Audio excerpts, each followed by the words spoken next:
Hello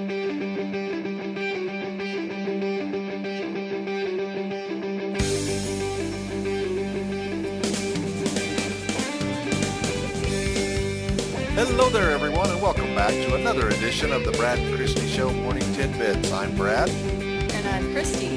And our topic for today is stop letting fear hold you back. That's right.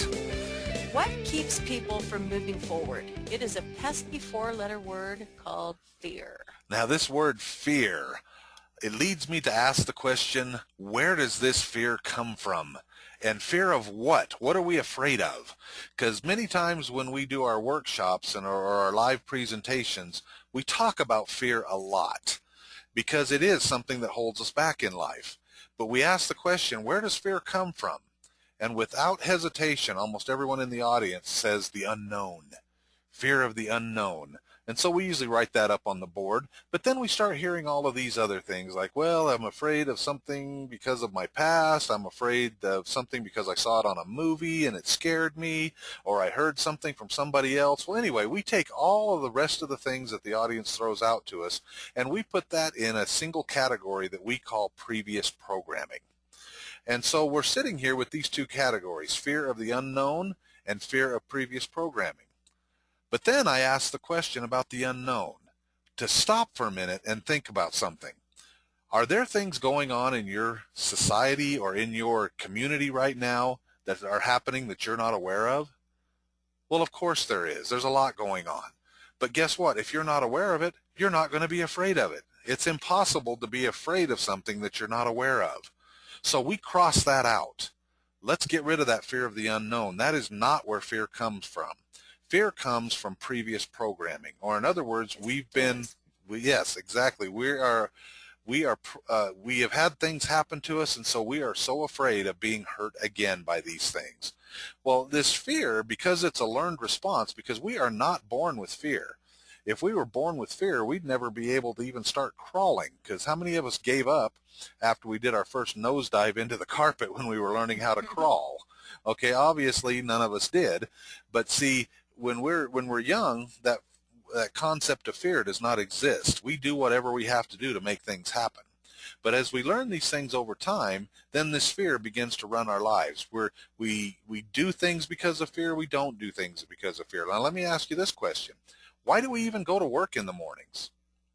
Because I ask people that question all the time, and they go, well, I would like to have stuff, and I don't want to lose my car, I don't want to lose my house, I don't want to lose my livelihood. Well, think about that. You're going to work because you're afraid of losing things. Now, I want to make something abundantly clear. There's a natural instinct in all human beings when our life is in danger that we're going to do one of two things. We're either going to stop and fight, or we're going to run, and that's known commonly as the fight or flight response. Now, that's not the type of fear I'm talking about. Again, all of the fears I'm talking about, I consider them baseless.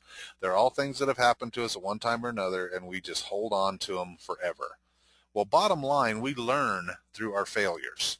We cannot change the past. We've had things happen to us over and over again, but guess what? We can't change those things. All we can do is learn from them.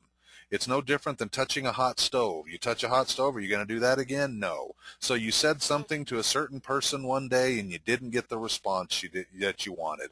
So what? They were having a bad day. But do you have to let that ruin the rest of your life? I mean, one of the kings of failure is a gentleman named Walt Disney. He failed over and over and over again, okay?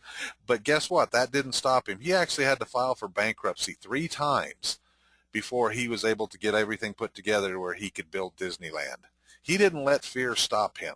Even though there was a lot of threats, there was a lot of people saying, you can't do that, Walt, what's your problem? Okay, so anyway, but Hey, I've learned so much from my mistakes. I'm thinking about making a couple more. And I have a friend whose son told her, you know, Mom, the mistakes that hurt the worst, that leave a mark, are usually the ones I remember the longest. And I think that that's true. How true that is. But I also want you to ask yourself this. What is your motivator? Now, we're going to talk about motivation in a future clip because there's a lot of components to motivation. But just for today, I want you to stop and ask yourself, what is your motivator for going to work? What is your your motivator for doing the things that you do? Is your motivator fear? Are you running towards something, or are you running away from something? Okay, what I mean by that, just really quickly, is are we moving towards a dream, or are we just doing things so that we can stay away from pain or stay away from failure? So the Well, key is to here's start the working problem with towards it. pain. It hurts. Absolutely. Absolutely. Well, anyway, start working towards your goal or dream. Don't just do things because you have to or you're afraid to lose something. Start this towards motivation, because that's the key to happiness. Would you like to get excited about going to work every Oh, day? absolutely. And would you like to be fulfilled at the end of each day? Good question. Well, of Well, course you we get would. to choose. So let's make a goal, all of us that are listening to this today. Stop letting fear hold you back. Ask yourself what you're afraid of, squash that bad boy, and move on with life. And that's why we say go for everything that you want in life and make it happen at the end of each one of these clips, because that's exactly what we want you to do. So until we meet again, do it.